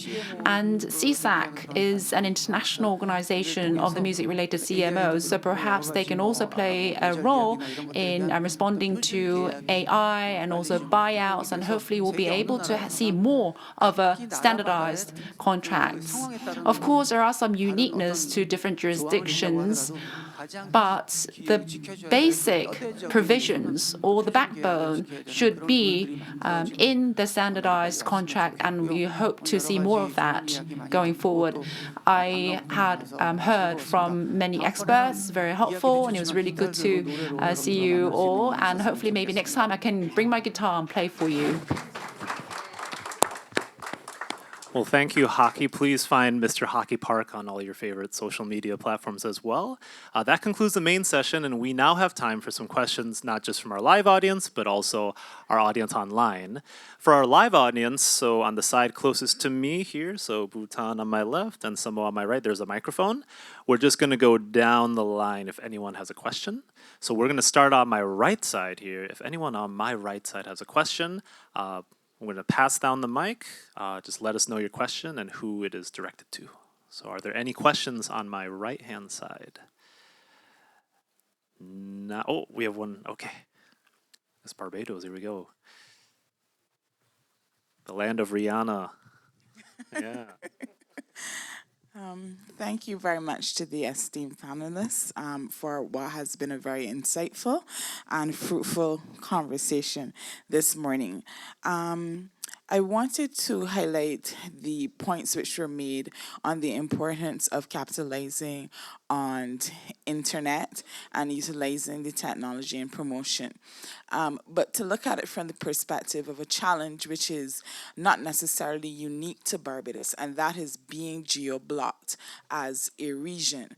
So we have a hurdle to cross as it relates to being able to have our artists profit from putting their works out on the internet through internet and streaming and so forth, because we are generally geo-blocked as a region. Are there any solutions that we can look into as it relates to helping our artists monetize their works in this digital era? Anyone on our panel would like to answer the question?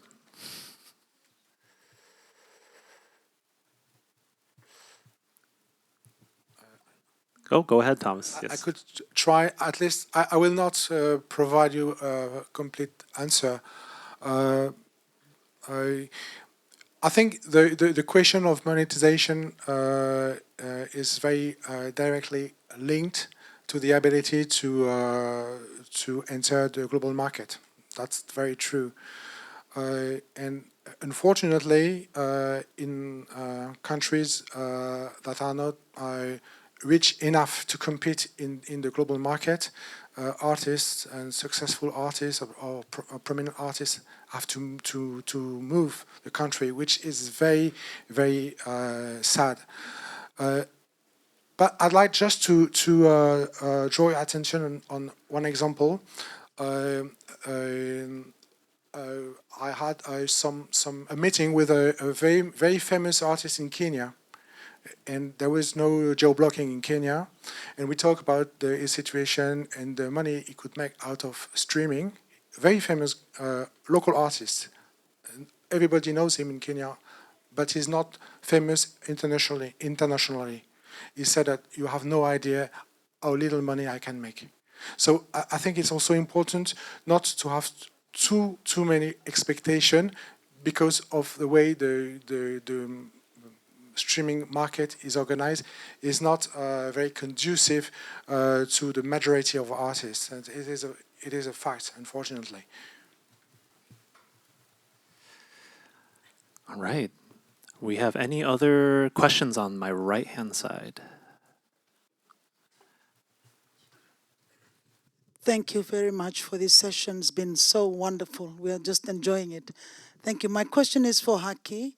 As an artist, musician, and I understand you had one of your CMOs here in Korea. Has there been any cases of infringement on behalf of users and copyright owner of music? Has there been a high-profile infringement, like they've been taken to court for you using without permission a song of a composer that you know of from the top of your head? 제가 일일이 다 기억은 하고 So I don't remember every single case, but probably there were quite a lot of such cases. And in Korea, we had this system called 소리바다. So it was a P2P service, and people would just use music for free. 그 온라인으로 음원을 산다는 이 자체가 And so people had no idea 어려운 벽이었습니다. about streaming or having to pay for music. 누구나 공짜로 쓰고 있다. Everyone's using it for free. 모두가 쓰고 있다. If everyone's using it for free, why feel guilty about it? People thought.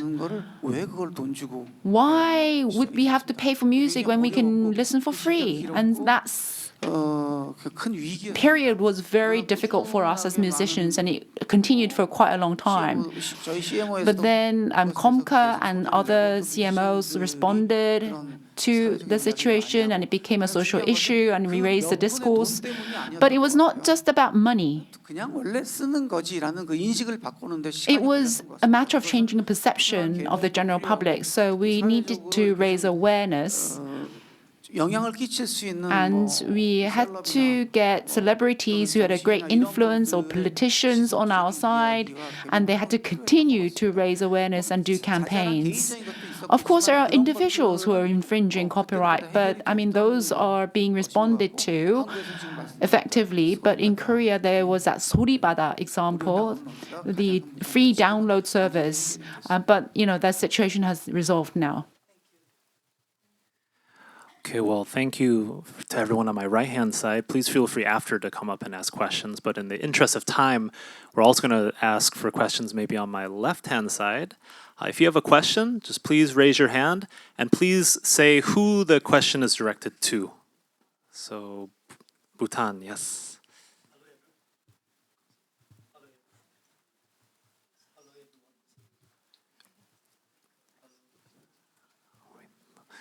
Hold on just 1 second. I think we need the mic here.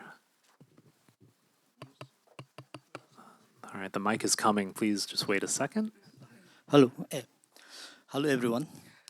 First of all, thank you, Moderator Derek, for your very lively moderation, and the panelists on site and online for your very insightful talk on the contemporary issues of IP in the music industry.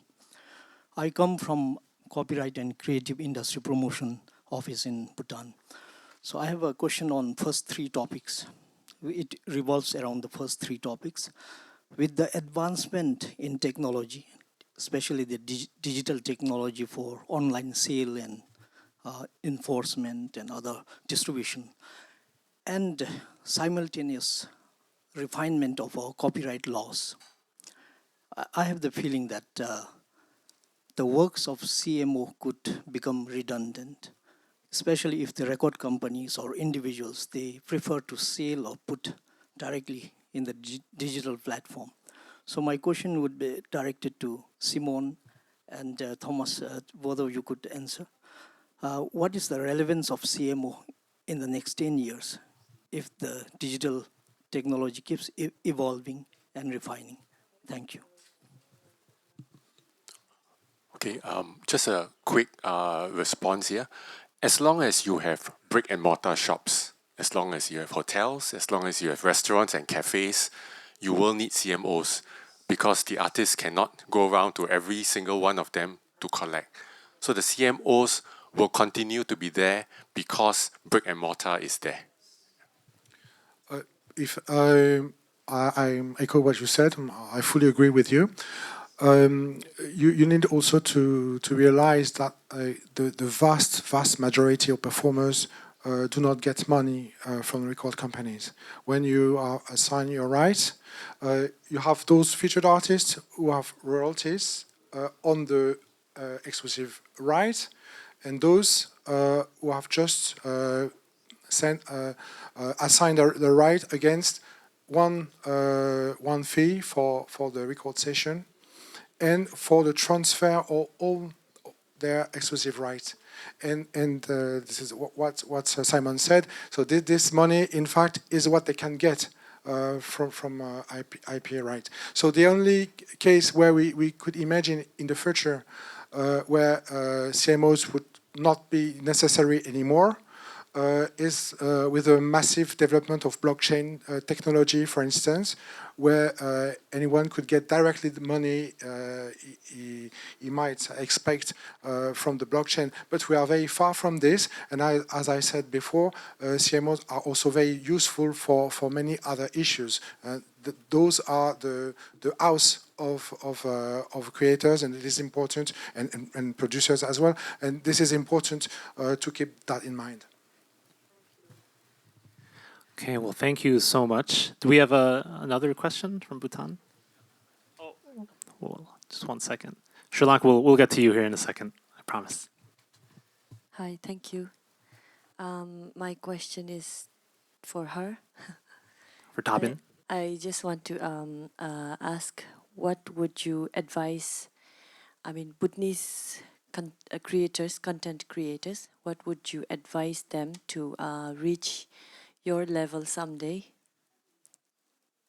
because just a second, sorry, because Bhutan might be very small and we have population not even more than 1 million. So, but we have good content creators. We have so many singers that has reached millions of views on TikTok or YouTube. But I just wanted to ask you how to reach your level someday, to inspire them, maybe give some advice.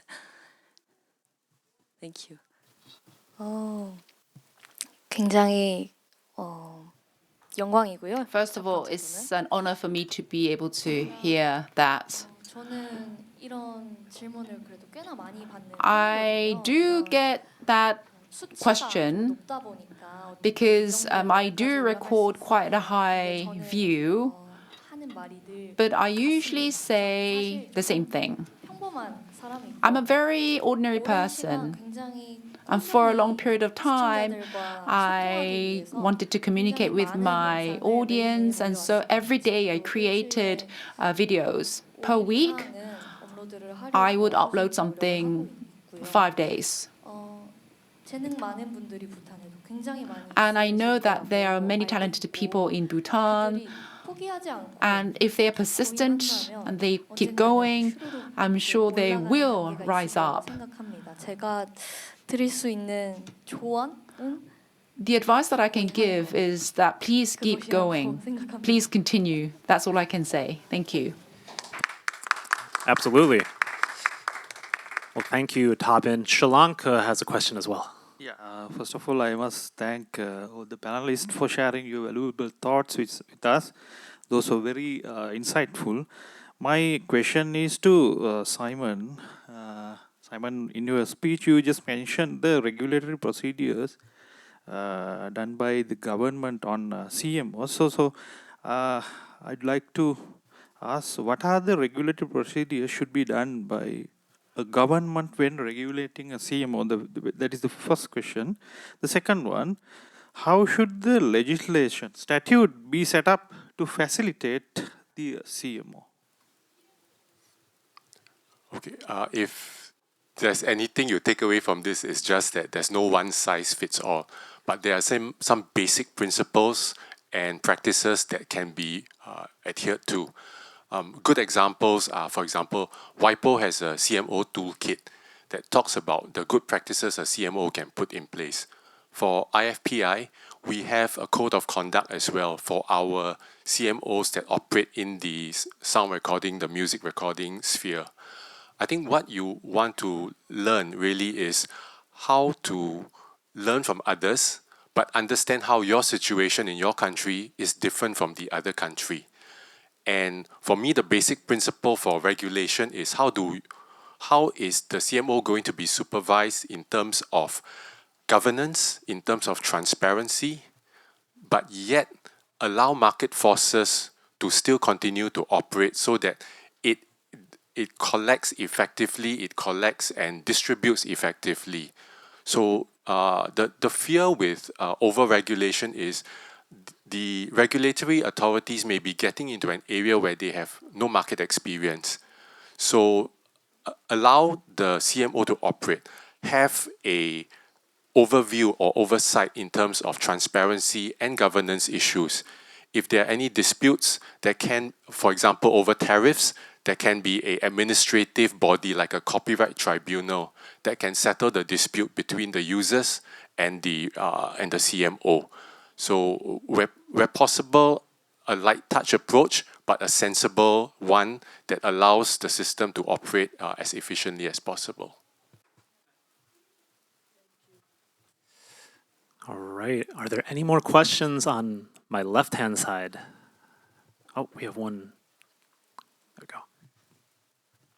Yes. My question is to Dabin. Yes. I'm not sure you are as an independent artist, right?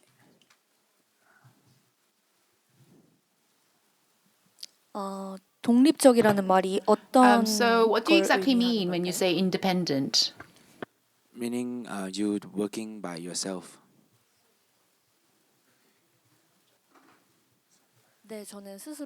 Yes, I do it myself. So in that sense, I am indeed independent.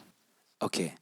My question is I want to know how you manage your work regarding to document and your content.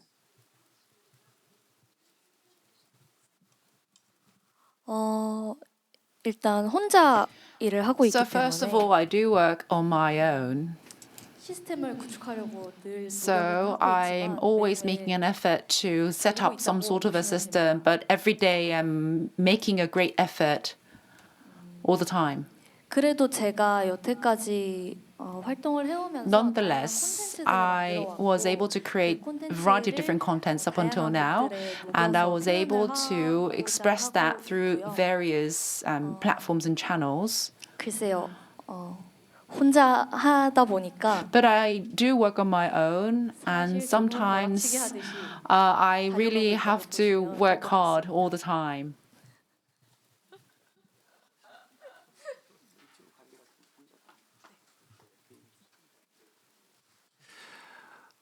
Alrighty.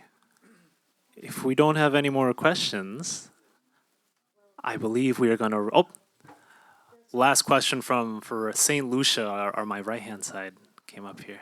This will be our last question for the session. Okay. Hi, good morning. I just have a question for smaller countries like St. Lucia with certain limitations in terms of capacity and raising awareness. What would you suggest? Well, anybody from the panel could answer. What would you suggest is the easiest and bona fide way to raise awareness so musicians and creators alike could secure their rights?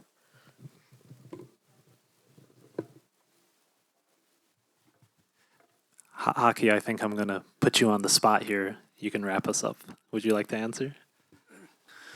글쎄요, 너무 한마디로 대답하기는 굉장히 So it's a 어려운 difficult 거지만 question to answer in one go. Raising awareness could be many different things. You could have the general population, and you could also have the awareness or the perception of the leaders and the politicians, of the people who govern the country. But I think the latter is also quite important. The power of culture, I think, has to be felt and shared. In the beginning, Derek had talked about how Koreans were mistaken for Chinese, and later on people came to know more about Korea and interested in Korean. So you had Hyundai and Hyundai, all these Korean companies, but in the end, in a very short period of time, it was actually K-pop and K-culture that had actually changed the perception of Korea around the world. So that was a power of culture. So that power of culture has to be realized and accepted by the leaders. We all are interested in new things. 특히 그 조그만 지역이 있고 그 지역에 원주민이 있고 이런 데도 Especially for smaller islands, and there are many indigenous people. There are many new fascinating things, and making that known to the world, I think, will really contribute to that country. And it's the leaders who have to realize that. 한때 지금 시사계 그 대표이신 CSAC's president, I can't remember the name. What's his name? The president of CSAC?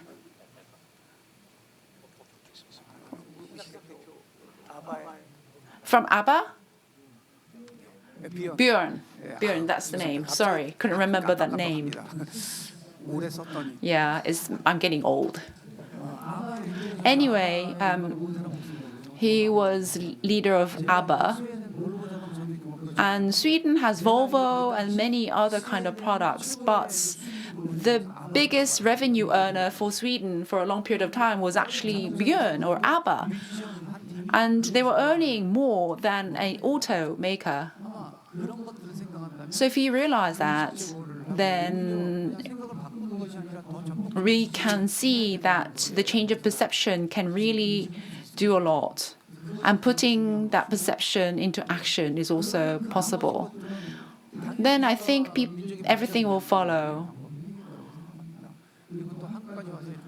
And thanks to you, who is willing to travel all the way to Korea, that we are now having this kind of discussion. I'm sure you'll also be able to contribute to your country. I'm not sure if I'm answering your question properly, though. Thank you. You did. I think Thomas, last remark here. Go ahead. Yes, thank you. Well, this is a good question, and a very simple answer would be get organized. There is no other way. If you want more rights, you need to be able to fight for your right.